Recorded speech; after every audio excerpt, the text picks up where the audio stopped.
Coming up this week on The Voice of Alabama Politics, our guest is Cheryl Ciamarra, a pro-life advocate.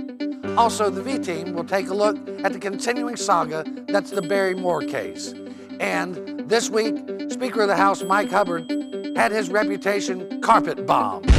Boom, boom, little Mikey, boom, boom. All this and much, much more coming up next on The V.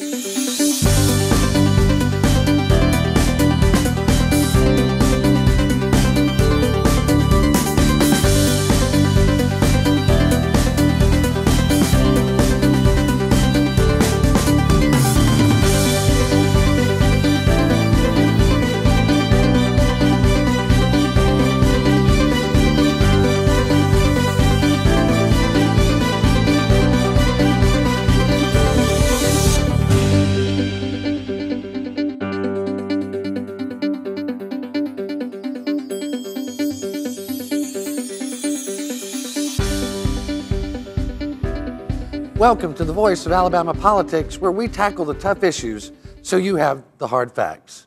I'm your host, Bill Britt, and as always, I'm joined by the V-Team. Welcome all. Good morning.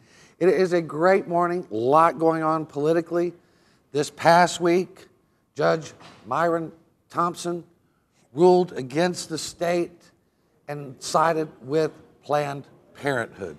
Tell us about the case, Cheryl. Big deal for a very conservative state like Alabama. It's a huge deal, and Judge Thompson is a federal district judge. Right. And so I would expect, because the state was involved as a defendant, that it will be appealed to the 11th Circuit. But let me just say this about Judge Thompson's decision. It's 172 pages long, and it's a very thoughtful, very reasoned decision. And he starts out at the beginning saying, look, I don't get to decide whether I agree with this, and I'm paraphrasing, by the way. I don't get to decide whether I agree with these two cases that are U.S. Supreme Court precedents, but I have a duty as a judge to abide by them. And if there are any regulations out there that are more restrictive than this, I don't know what they would be, because the only thing that would be more restrictive than the one that was passed by Alabama would be an absolute ban on abortions for the state. This pretty much does kind of make abortions very hard to get in Alabama, doesn't it, Barry? Certainly. That was the intent, I believe. They succeeded in passing it.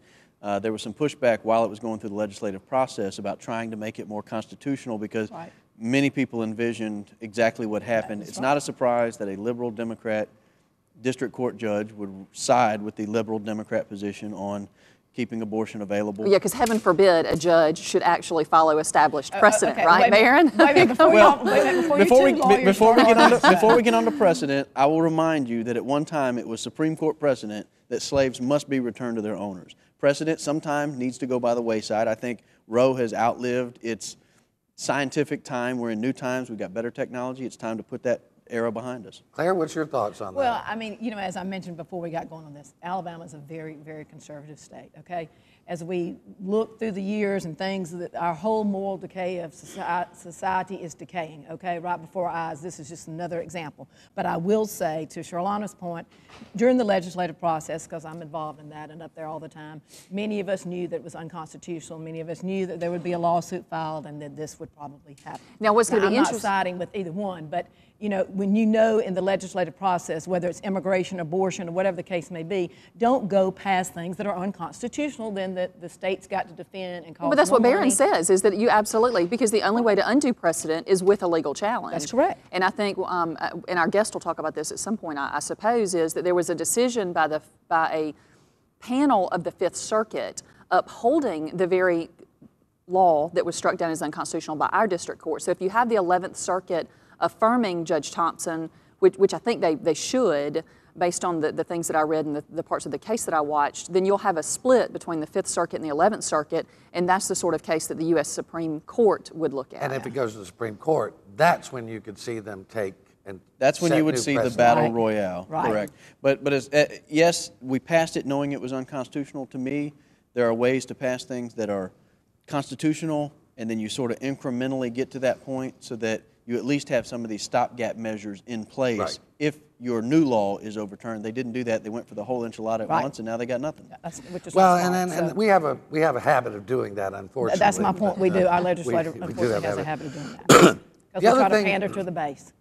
We talk about rule of law, and the Republican Party says that it is a party of law and order. It's got a reputation for that.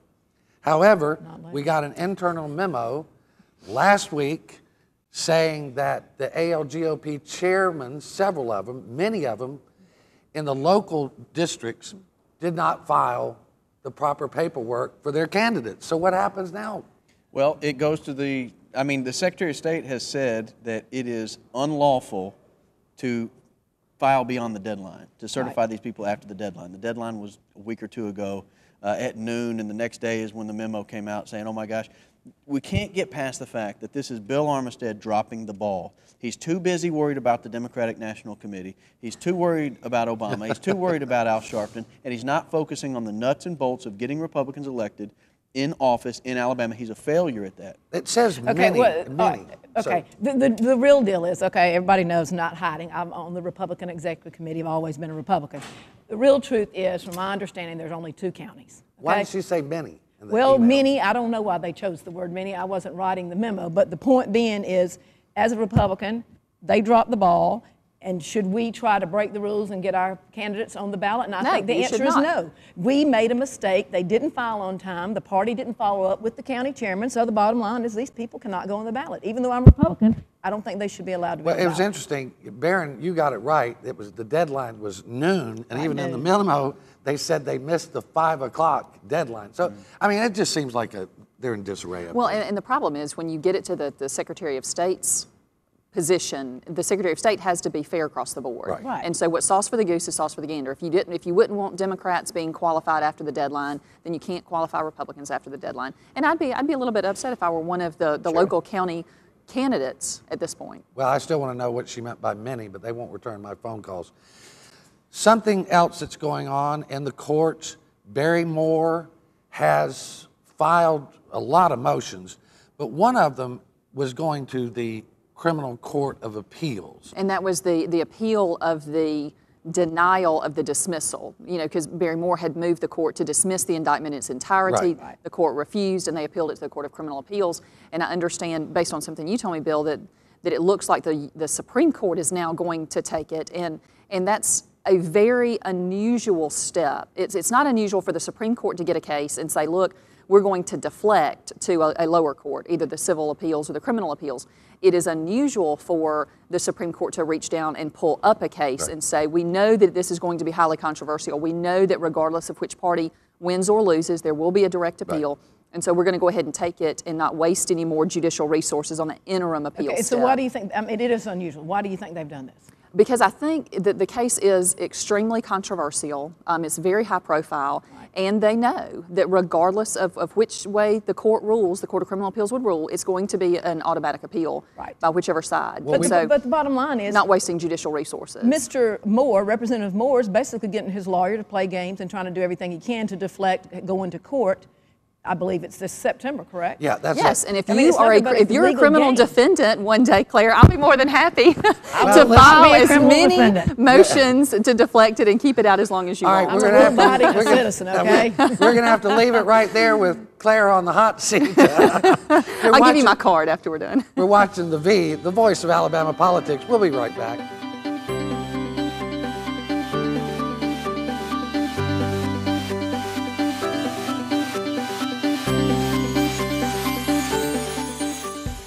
The V is sponsored by Spot On Strategies Group.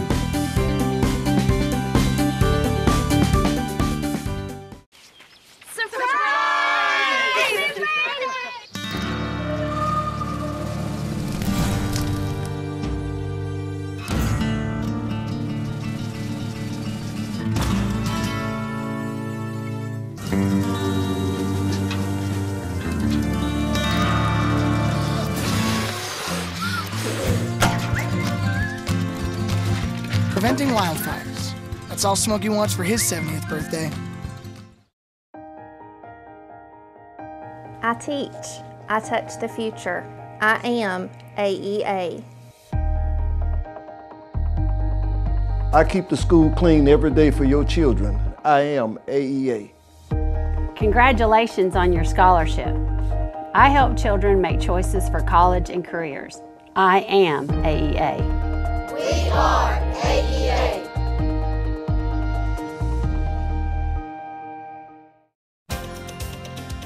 Welcome to Alabama's newest entertainment destination, Wind Creek, Wetumpka.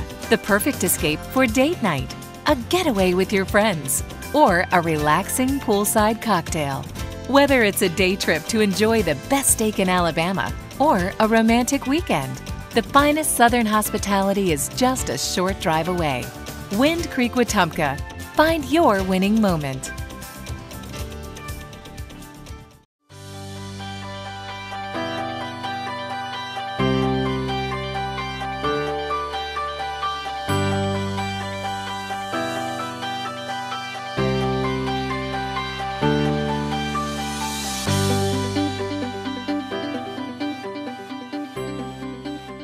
Welcome back to The V, the voice of Alabama politics. Our guest today is Cheryl Ciamarra from Alabama Citizens for Life. Welcome, Cheryl. Thank you, Bill. Thank you for joining us today. You have been a pro-life advocate of the highest order.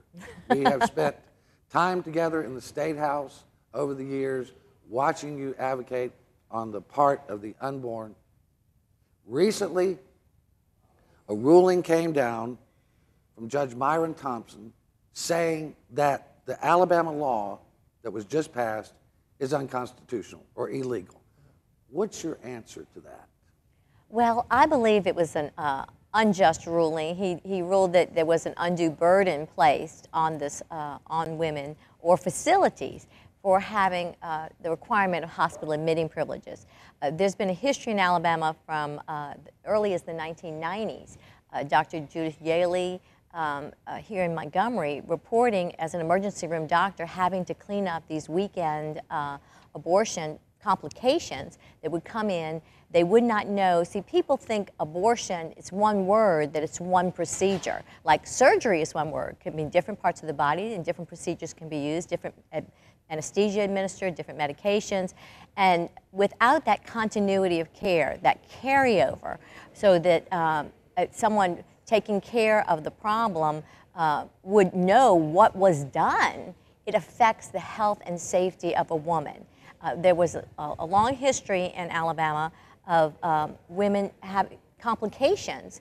And so this wasn't just one doctor. I mean, we had Dr. Andre Doucet in Birmingham, we had doctors in Mobile, Mac Phillips in Montgomery, over the years repeatedly testifying before the Senate Health Committee of this cleanup of complications from doctors who flew in from out of state.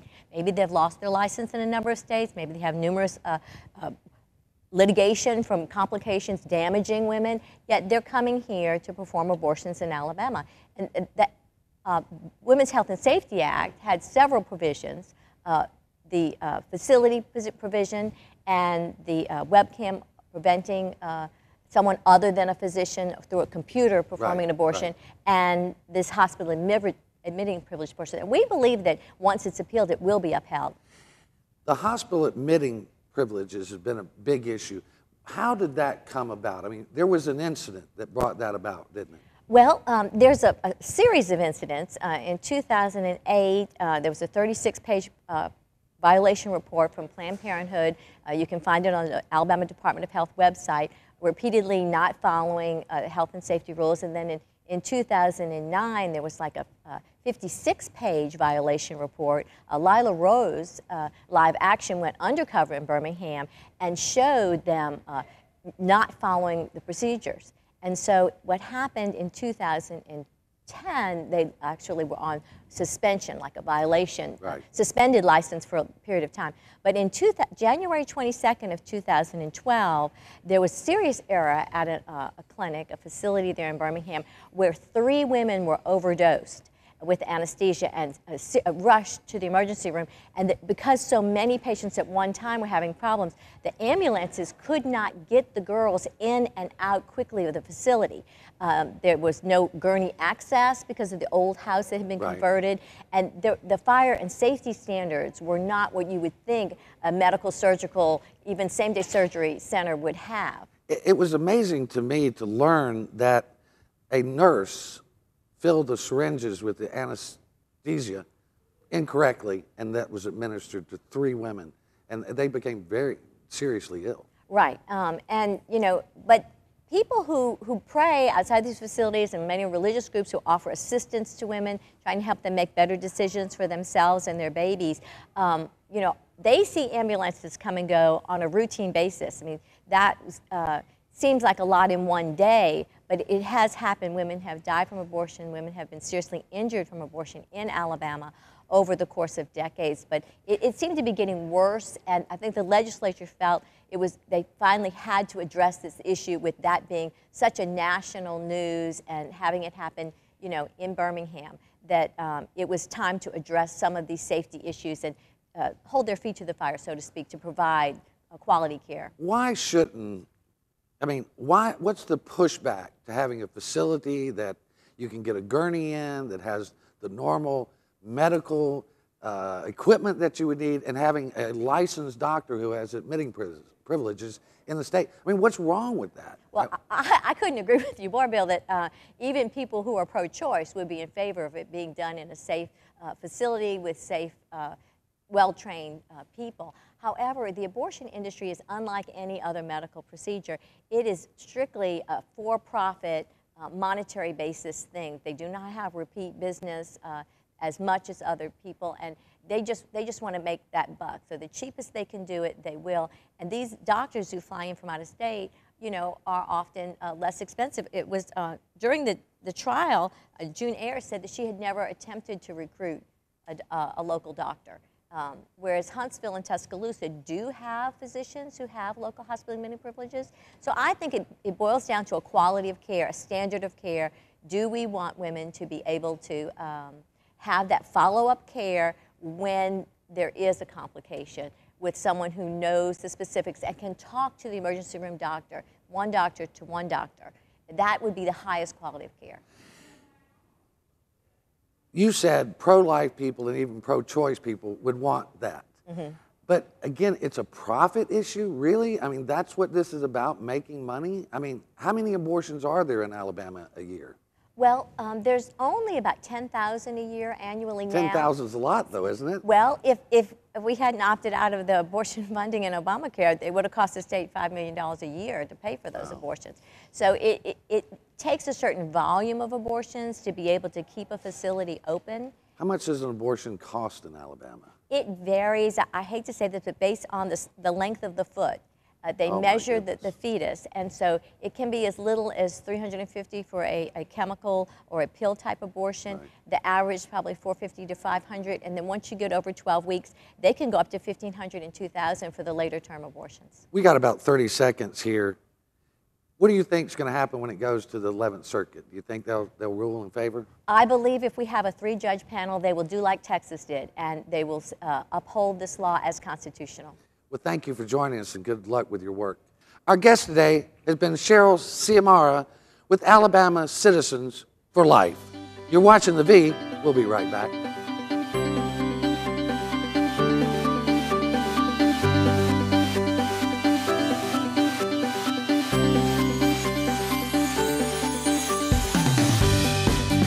The V is sponsored by MediaWorks Communications Video Production Services for all your video production needs. Welcome to Alabama's newest entertainment destination, Wind Creek, Wetumpka, the perfect escape for date night, a getaway with your friends, or a relaxing poolside cocktail. Whether it's a day trip to enjoy the best steak in Alabama or a romantic weekend, the finest Southern hospitality is just a short drive away. Wind Creek, Wetumpka. Find your winning moment.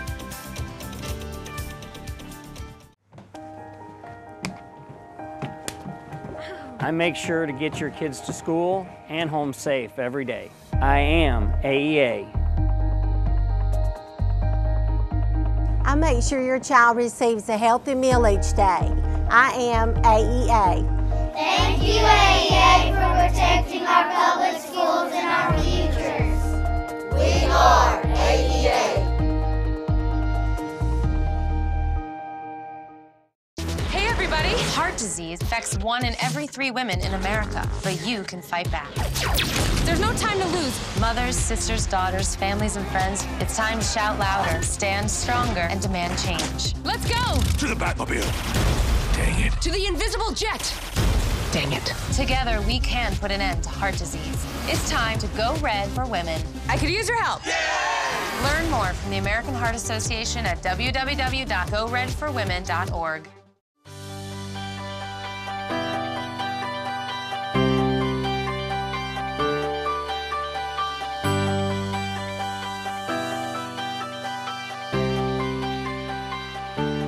Welcome back to the V, the voice of Alabama politics.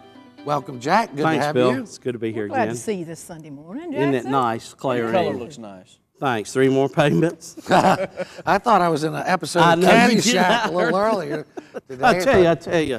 Okay, there's been a lot going on in Alabama. There We need to has, get down to there it. has. Time runs quickly here. Something really interesting happened this week. A report from Politico.com released a memo by the Republican State Leadership Committee. Barron, tell us about that memo. It set off a firestorm. Basically, it was a memo from the lawyers for the Republican State Leadership Committee, which is an entity out of Washington, D.C., whose goal is to try to get state legislators and House members and maybe AGs, and because the Republican AGs group used to be a part of this this. is a solid But for the Republican viewers, group, this is right? an arm of the RNC that's to help elect state officials, House, Senate members. What was in this damn Their report? lawyer wrote them a letter reflecting back on the contributions from the Poarch Creek Indians through the RSLC and back to the Alabama Republican Party. Their lawyers concluded it was illegal.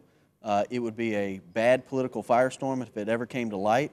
That memo leaked and made its way to Politico, and it set off a firestorm here in Alabama. I mean, the Birmingham News, the newspaper of record in Birmingham, and AL.com, all the people who've not their headline anything. says, smoking gun for Hubbard. I mean, it looks bad. It does look bad. What do you think about that, Jack? Well, I mean, I think it does look bad that they took Poarch Creek money, which they clearly didn't want people in Alabama to know they took, filtered it through a Washington group, and then it came back to Alabama, earmarking it for certain races. I think that's wrong. Well, it's not that they took it, but they lied to the voters and the people saying they did not take it. Yeah, we're not taking gambling money. I don't have a problem that they actually took it, but the fact that they've lied. Yeah, well, Mike Hubbard went on one of the radio clown shows in Birmingham and said that it didn't happen, that he had read a report that said that maybe Dale Marsh had gone down to meet with the Poarch Creek Indians.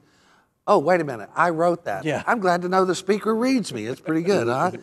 In 2012, we knew this story, but we did not have the smoking gun, did we, Jack? No, y'all didn't have the memo that leaked that really gave this story the legs that it has. Yeah. Well, unfortunately, it just shows the dishonesty. Now, and I've read some things over this past week, and I think the big question is, do the voters of the state of Alabama care about this? Do people care about this? And I've had a lot of people say to me, well, nobody cares about it. Well, I think when the Birmingham News calls this a smoking gun and an article in the Montgomery Advertiser says he hid money, that's a big deal. But now the Auburn Opelika and then he paper wants this to week is blame hitting the it up. press, the frenzy around the story on the fact that Ed Gillespie was head of RNC at the time, is a Senate candidate in Virginia, and that's why they're doing this. There's internal fightings in the That's a bad Republican PR state plan he's legislature. got. Yeah, he's blaming Washington for his actions. I'm sure Obama's behind this somewhere because Obama cares so much about. Well, we'll see that in the Mike fall Hubbard. when 2014 does more TV spots. The most interesting thing to me, and we also reported this, no one else ever has,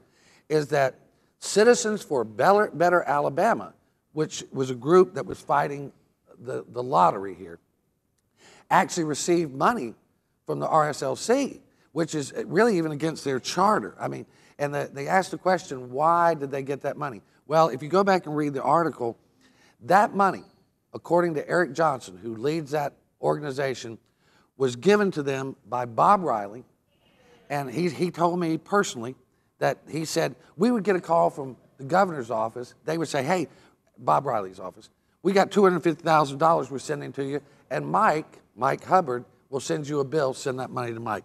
That is a very, very interesting thing. Well, scary enough, they've been laundering money for years, and it looks and appears that it's now caught up with them, because when a national news outlet writes about it, then the Alabama media, with the exception of you, of course, you've written about it before, nobody in Alabama has written about it till this week. That's true. The other thing that's going on, Hubbard still continues to pay his white-collar criminal defense attorney, J. Mark White, out of his campaign coffers. That's right. $75,000 this past week, right, Jack? That's a lot of money. And legally, as we know, because of an attorney general's opinion at regarding the Jefferson County Sheriff's Office, unless you have been indicted, you should not be using that money. It also says it's supposed to be related to your work. How is that related to his work? Well, and those are two gigantic questions. And the question a lot of people are left with is, has he already been indicted and been made aware of it? Yeah, and he knows it. Yeah, because That's he started the in question. about December. So if he... But does it relate to his job as party chair? I can see where it might relate to his job as Speaker of the House. But a lot of the stuff that was shady went on when he was party chair. But we don't know what the investigation's about. Right. We just know there is an active Right. investigation in Lee County. I don't know that bribery, embezzlement, and any of those things are actually part of your duty as Speaker of the House. I mean, really? Laundering? Is that I don't think that's money? covered Is that under all? the oath when you... I do swear to But embezzle the point here, state y'all, funds. he's been using campaign coffers money since December of 2013. We're now Well, I mean, in if I'm the beer people or the auto dealers or the home builders poultry or the, people, and I'm giving him Porch money Creek. for his campaign, and he's spending it on legal defense money for stuff that he allegedly done wrong, what would that be, Claire? Egregious. Egregious. It would definitely be egregious. You would think the water would be turned off. It did get turned off in Storm Pack, which is Sprinkle Pack. I hadn't looked at his campaign coffers, but you know. He's down to nothing. I mean, he's got nothing Well, left. don't worry. They'll find another entity and open up something else to. Well, we got about a minute and a half here. I want to go back to this Barry Moore thing that's going before the Supreme Court. Moore is trying to not only, just confuse the issue. He's actually hoping that the Supreme Court will throw out the whole case and say that the grand jury impounded in Lee County was illegally impounded. Help us understand that, Barry. Well, Luther Strange, when he withdrew from this case, when he recused himself from this case, he appointed Van Davis. They're trying to say that that appointment itself was illegal. Therefore, everything they've done is illegal. Calling of the grand jury, indicting people, questioning people, that it was all done illegally and improperly. My guess is they're probably trying Mike Hubbard's legal theories through Barry Moore. Yeah, but this is very troubling. Attorney generals have always done that. I mean, Bill Pryor did that. Jeff Sessions did that. When they couldn't handle something due to whatever it may be, they would appoint a former DA or a DA to handle the matter. That's the procedure. system that's is in law. place. Yeah, That's yeah. right. The Attorney General is the rule of law, the ultimate It's person total that can grasping do that. at straws on Barry Moore's defense. Well, and you know what, this is what's interesting. 20 minutes ago when we were up taping this, as I sat here and thought about it, when you look at the people on the Court of Criminal Appeals, you've got so many people that have ties to Riley and to Hubbard. If you think about some and of a them. couple of them even took campaign contributions from Storm Pack Mike's and wife of political lobbyists. action. All right, we're going to have to leave it right there. You've been watching The V, the voice of Alabama politics. You can catch us every day at alreporter.com and every Sunday on your ABC affiliates. Have a great Sunday. Thank you for watching.